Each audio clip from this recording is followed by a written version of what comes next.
Welcome, everyone, to the Daily Slab for Tuesday, December 20th, 2022. I'm Nate, and I'm here with your Sports Card Rundown. If you like this video, please click the like and the subscribe button. Helps us get this video out to more people like yourselves. All right, our first topic for today is the Trender, and I thought it would be fun to check out Erling Haaland because he did not play in the World Cup. And there was a lot of questions about, what's going to happen to Erling Haaland's market when he doesn't play in the World Cup. He's 22 years old. He's the best scorer in the Premier League. He's the best soccer player in the Premier League, one of the world's top leagues for soccer. But he's not playing in the World Cup. Norway did not make it. So he is sitting at home for a month. What's going to happen to his cards when guys like Julian Alvarez, Lionel Messi, Kylian Mbappe, and Cody Gakpo are doing really well? Well, now that the World Cup is done, we have our answers. And so I went on and I looked at some cards and I chose his 2019 Topps Chrome Sapphire PSA 9. It's not so rare that it barely sold, and it's not, like a base card where it's kind of like meh. So I felt like that kind of settled in the middle. If you feel like maybe there had been a better option, please let me know. But for this, I chose his 2019 Topps Chrome Sapphire PSA 9. And in the last month, the World Cup started a month ago on November 20th and ended on the 18th. And so in that time, that's the time frame we're talking about here. And in that time frame, his first sale was on the 26th, 6 days after the World Cup started, for $315. November 26, 2022, the Topps Chrome Sapphire PSA 9 sold for $315. His last sale during the World Cup was on December 14th. And that sold for $193, which was a pretty steep drop there of 39%. What to make of it? Probably a pretty good buying opportunity, if you ask me. One of those times where he was the best player in the world leading up to the World Cup. He didn't play for a month. People might not have forgotten about him, but we're spending their money on other guys that were playing in the World Cup. And that gives you an opportunity to buy before he starts playing again in the Premier League and starts going for that goal record in the second half of the year. So we'll see what happens. But I expect that if he continues like he did in the first half of the year, that this downturn will be a very brief blip on the radar and prices will start going back up in relatively short order. Next up on the list, we've got who's hot, who's not. And in this version, we're looking at who's not. And it's because I was scrolling through Card Ladder, looking at some different cards. And occasionally there are cards that you just didn't realize sold. And for me, this card was a month ago. And it was Fernando Tatis, Topps or Bowman Chrome Red Shimmer Auto out of 10. So you can see this card here on your screen. Very nice card. Of course, it is Fernando Tatis, and we all know what happened to him last year. Drug suspension, injury, not taking accountability for the injury, yada, yada, yada. We all know what happened.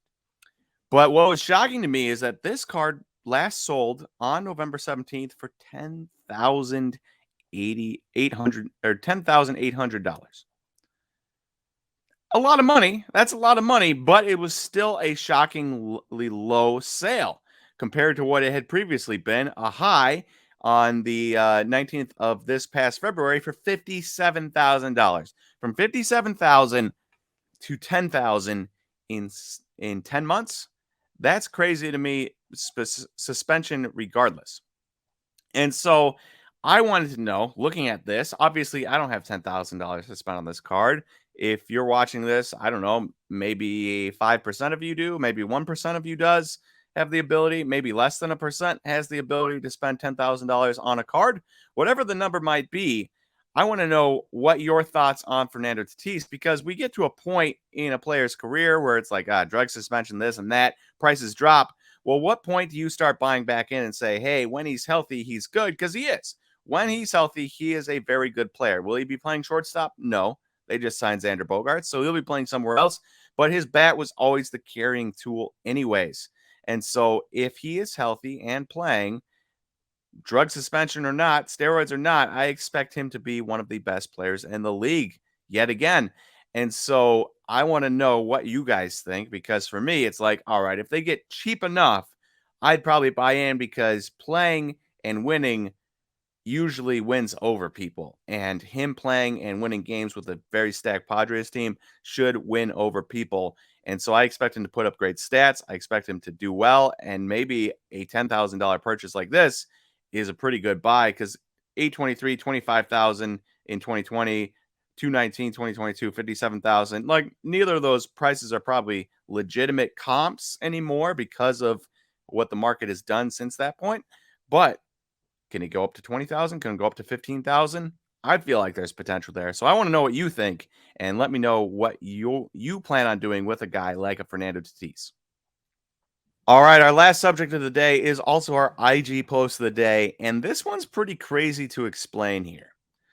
On one hand, we have Baker Mayfield and Josh Allen, National Treasures rookie dual auto 101, but sticker auto, PSA. On the other side, we have Dan Marino, Hall of Famer, Joe Montana, who was considered the best quarterback until Tom Brady came along, Hall of Famer, dual auto from 2005, dual patch, on card auto out of 5, BGS 8.5.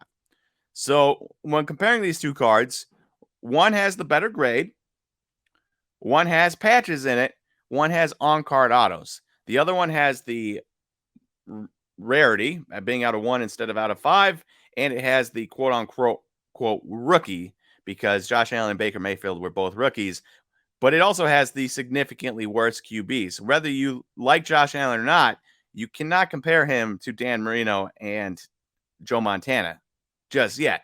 By the end of the career, maybe, probably, potentially. But right now, you cannot. And Baker Mayfield, not anywhere close. Will never even sniff a tenth of what Joe Montana ever was or Dan Marino ever was at this point in his career. And so you've got these two guys, these two QBs, young, up and coming for Josh Allen, young, not as up and coming for Baker Mayfield with the rarer card, or you have the two Hall of Famers with the on card autos and the patches. I know which one I'm going to take. I know it's from 2005, so it's not a rookie and all that stuff. But we're talking about Dan Marino and Joe Montana, and you only had to buy the card for $60 more than the NT dual auto with no patches, no on-card autos, and Baker Mayfield on the card? Come on. Come on. I know Josh Allen is the flavor of the month type of thing, and he's been amazing for years, but he's not Dan Marino. He's not Joe Montana. And sometimes I'm just like, it's crazy when comparing cards, and we all know it's hype and all that stuff, and we all know it, but it's still crazy to compare cards like this and be like, never in a million years would I come close to buying that card for the same price as Dan Marino and Joe Montana, and yet it happens all the time.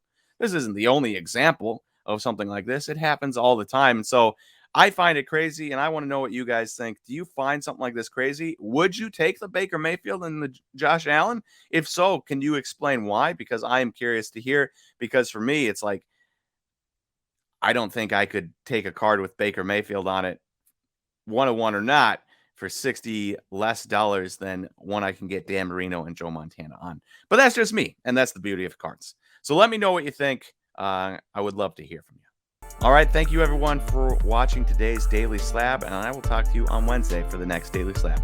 See you, everyone.